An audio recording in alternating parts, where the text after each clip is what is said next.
This show is produced by the Harwood Podcast Network.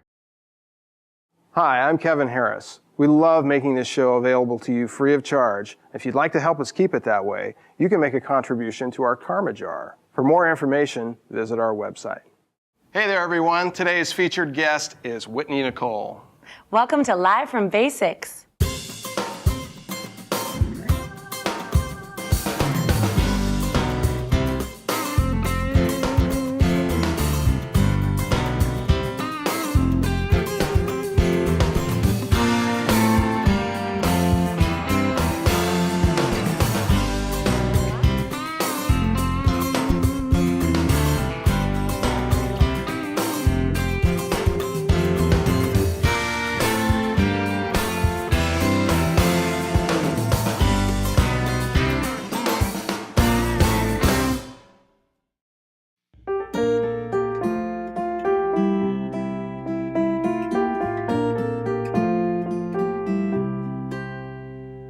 Slowly a tree will lose its summer leaves and go bare in the winter. Just like me, I was bare for so long, and my winter just wouldn't end. 'Cause without Lord, we will surely die, and without love, hope is hard to find, and I never thought I could love again. It tore me up in pieces. Then you came along and put me back together again. Now more than ever, I'm in love again. In love again. And I found myself locked tight in a place that I couldn't name or see. But you found a key that fit right into me, and now I can finally breathe. 'Cause without Lord, we will surely die, and without love, hope is hard to find, and I never thought I could love again. It tore me up in pieces. Then you came along and put me back together again. Now more than ever, I'm in love again. Yeah, yeah.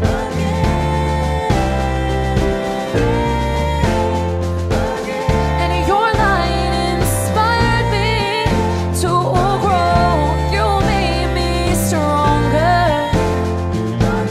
Now I have a new start. It's brighter than before. And I never thought I could love again. It tore me up in pieces. Then I never thought I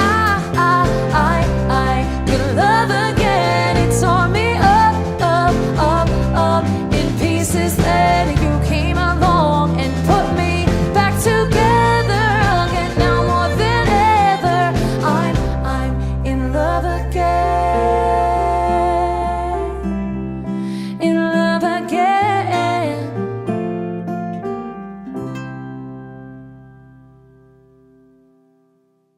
Tell us a little bit about the first song we just played, Love Again. So, Love Again actually is a song that I wrote. It was one of the first songs I wrote sort of by assignment. It's kind of a dorky story, but my dad introduced me to this guy he thought was going to like make my career, you know? Oh, yes. He was, I remember him. Oh, yeah, that one guy, That right? same guy, yeah. And so he was like placing movies for Pixar and a couple of things. And so it was like this, it was like he was placing cartoon-like stuff. And he was like, you want to give us something, can you write us something happy and something sort of, you know, catchy that kids will like, right? And so I started writing this. I had this melody. I was walking down the street, and I was like, okay, here, I've got this, right? And I was like, this is so cheesy, geez, you know? And then it sort of started to develop, and it became like a love song about, you know, my current relationship, which is totally awesome. But like I thought, this is so cheesy when I was writing it, and it became so authentic to me the more I played it. which is not the way that most of my songs have been created. But other than the assignment, did you have like a specific inspiration for the tune? I thought I want something positive about love, something that can be applied to a lot of situations. I mean, this is so nitty gritty, and like, you don't want to hear this. You want to hear that the song was, I was in love at the moment, and I just wrote it. But in reality, I thought to myself, I want to write something, because I have a lot of songs that are very sad. And I was like, I want to write a song about being happy and really like enjoying love, and it grew from there. Tell us where you're from originally. I grew up in Redding, California. I was born in Long Beach, actually, so Southern California baby. But when I was about 2, 3 maybe, we moved up Northern California. And Redding is a fairly small town when you compare it to the Bay Area. There might be a few cows there, you know. There might be. So it was really great growing up because it was beautiful. You knew everyone in town.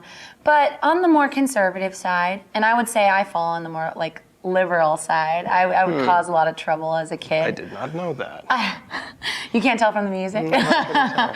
It's a great place to be. But then I got to college, and I was like, wow, I was really spoiled growing up, because it's up in Northern California, in Redding, it's like a valley with like 4 beautiful mountain ranges around it, and you wake up every day and you just see beautiful, scenery. It's just incredible. So what was it like growing up with your lovely sister who supplied background vocals here So today? Shelby is incredible. I feel so lucky to have her, because we don't have to practice. It's just like genetically our voices meld together. It works really well.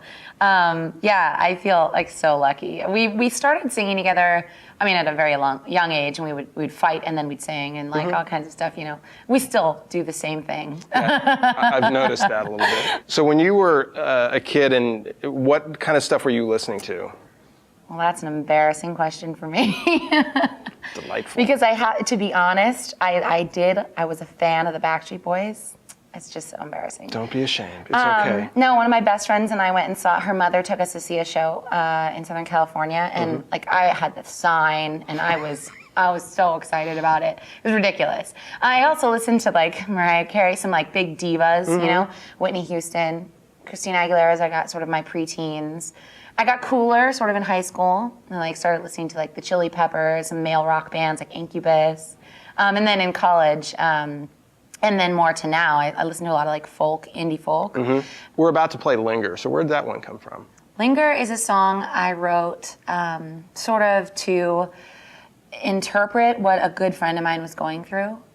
She, everybody has these times in their lives, right? Like they've moved on from something, and yet they haven't like made the transition, and it's a very painful one at times, right? And I had written about my own personal my own personal struggles and relationships so much that it started to get really boring to me. And then I really like the guy I'm with now, and I'm like, how many songs can you write where it's like, he's so awesome, I'm really happy again today. Could you please be a little sadder? I know, could you do something jerky to me, please? And so I was, and it sort of just hit me. It just hit me. We were talking, and I just felt for her, and I just wanted to help her, and I knew there was no way to help her because she had to go through it. Right. And I thought, well, if I'm feeling this so much, I can see how I can harness this into a song, and it turned out, it came out one sitting, like quick,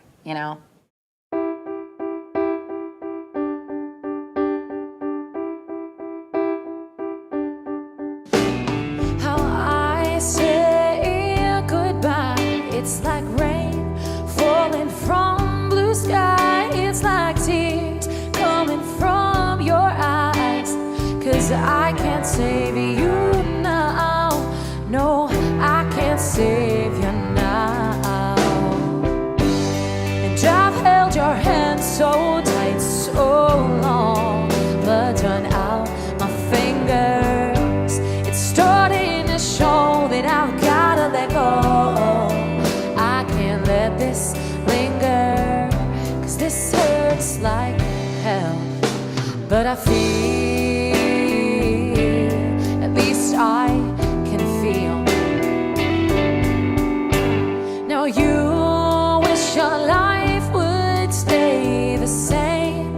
All I dream is change. It's the pain of choosing always. 'Cause 'cause we have gone our ways. Yes, we have gone our ways. And I've held your hand so tight, so long. Blood run out my fingers. It's starting to show that I've gotta let go. I can't let this linger, 'cause this hurts like hell. Yeah, yeah. Oh, oh, oh, oh,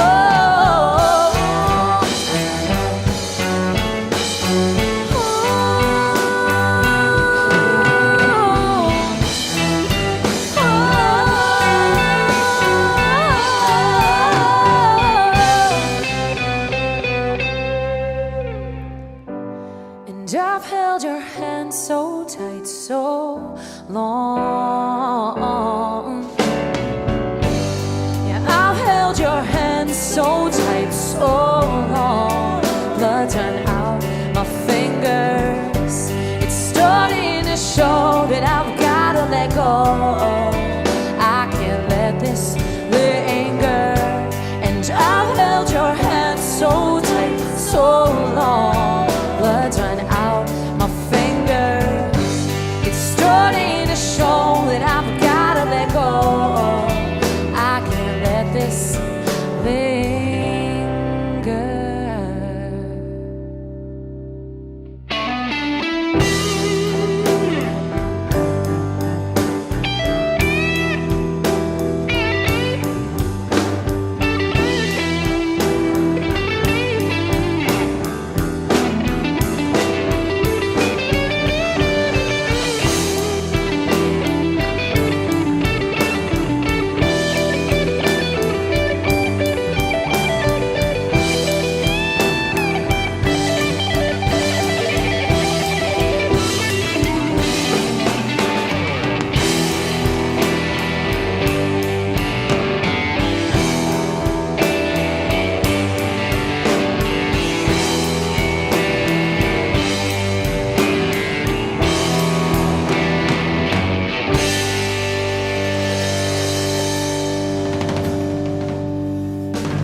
When did you actually start the process of writing songs?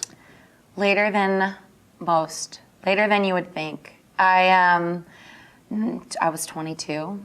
I mean, I sang my entire life, and I used to perform in these like dorky little summer camps at home, and then I got to college, and there was a huge a cappella community at Yale, and I was in like, I don't know, 3 groups or something, and it was just so much fun, but I knew I wanted to do more with it, but I didn't really think I had it in me. And it wasn't until I graduated, and then I no longer had my outlet. Like my a cappella groups were done. Right. We'd spent all this time, and it was like the world to us at the time, And it was done. And, I started going to work every day as a paralegal, and I was gonna go to law school. I had this whole like plan of making lots of money. Didn't turn out like that. And within 9 months I was just like, this is not gonna work. I've gotta fulfill myself creatively, because otherwise I'm gonna be a miserable bad word. Creativity in music in particular is kind of like that. It's like it doesn't let you get away with it It for doesn't. very long. No, Yeah. it really doesn't. And it just pulled me right in, and I started with my journal, and I just was like, all right, here it goes. And, I just started writing, and I formed a couple of bands in New York. Couple of dorky named bands, and we played What were they? One was Socially Irresponsible. Yes, but what was the name? And the other one was Whitney and the Tuesdays. So what is life like today for you? Different than I thought it would be. I thought I would be working in a giant law firm and making lots of money. I thought I'd be like one of those incredible attorneys on Law and Order. It looks a little different. I'm teaching voice lessons now, which I love. For a while I was a nanny before I got into that, and I just love kids. So my day-to-day is teaching. And then a lot of booking, I'm trying to gig as much as possible. I'm trying to support, this is my first record, so really got to support it as much as I can. And we're doing a lot of traveling, mostly West Coast touring, but a little bit into the South, Texas as well. Now, it turns out you have actually done a little touring with our previous month's artist, Keely. Who? No. Keely, what's her name? It's been so long. The most adorable woman ever. Keely Valentino. Yes. I know, she is so great. We stumbled into each other's paths, and it's been sort of a really incredible ride ever since. She's been on the road a bit before, but it was my first true tour in February. And my album was just about to come out, and her and I thought, well, this would be so fun. Let's just jump in the car and like, I'll get my keyboard and you get your guitar, and we're gonna hit every city we can think of. You know, Portland, Seattle, we did Eugene, we did Reading, where I'm from, we did a whole bunch of stuff. So you have just released your first album. Yay! My very first full-length album. It was like, the release was bigger than I imagine a wedding could ever be. It was the most magical day ever. You can get it online now. It's called 100 Strong. And it's at my website, whitneynichole.com. It's also on iTunes and Amazon and all that jazz. But it's, I'm very proud of it. Yeah, Adam Ross, he produced it. He's an incredible producer in San Francisco. And it was just one of the most incredible experiences. It's a really great album, and it'll be. It's so funny because these days, you know, people say, "Oh, where can I get it?" It's like everywhere. You know? So everywhere. We're about to play Slow Motion, and I know I bugged you to do this one because I really wanted to do this song. So where did this one come from? This is one of my older songs. I wrote it when I was living on the East Coast. It's about sort of looking at the end of a relationship almost as if it's a death, which I think sometimes it really feels that way. And just not being able to process or deal with that. And just everything happens and you just see it happening, but you're almost on the outside of it. But I wrote it actually, ironically, on a boat. I was in Massachusetts. I was working as a nanny at the time, and I had these 2 kids, and I was responsible for them for 2 whole weeks, nonstop. 2 kids under 3. 2 kids under 3. Ooh. Yeah. So they're fabulous kids. But I was with them in Cape Cod, and one afternoon their grandma saved me, and it was like 10 days in. And so I thought, well, I'm going to do something. I've never been in Cape Cod before. I'm going to take a boat to Nantucket. And I was riding the boat, and there were, I don't know, 30, 50 people on the boat, and the song came to me, and you broke out into song. Slow motion, no. But I did like write it out. I mean, I felt it. It just came to me, and it's sad, but it's a rockin' song. It's a great song. A reunion we'll never make. This transfusion didn't take. Now we're sitting at the wake. Yet a tear I cannot break, and what was once alive and seemed so strong it now has died. And well, I couldn't do much, I'll admit. I just sat by and watched in slow motion. Slow motion.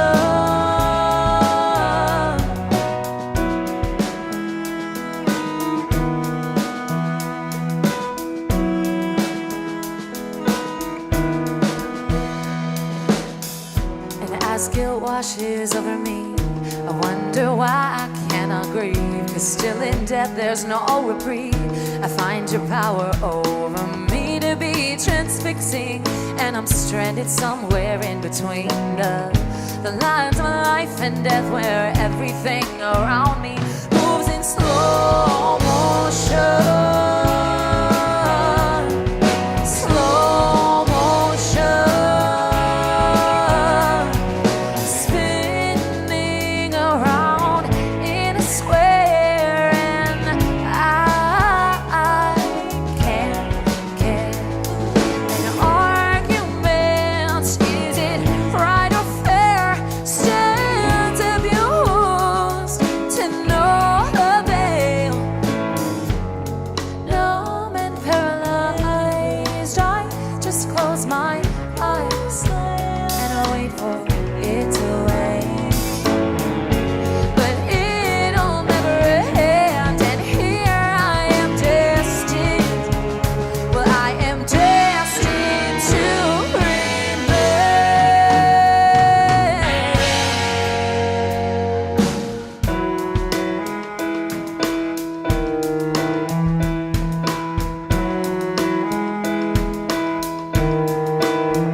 Well, that's our show for today. We'd like to thank our special guest, Whitney Nichole, for coming by and playing her great tunes with us. We had a great time. If you'd like to get more information on Whitney and how to get a hold of her great tunes, go to our website and go to the Live from Basics show page, and there we'll have all kinds of links for you where you can get a hold of her music. Thanks for watching. We'll catch you next time. We're out of here.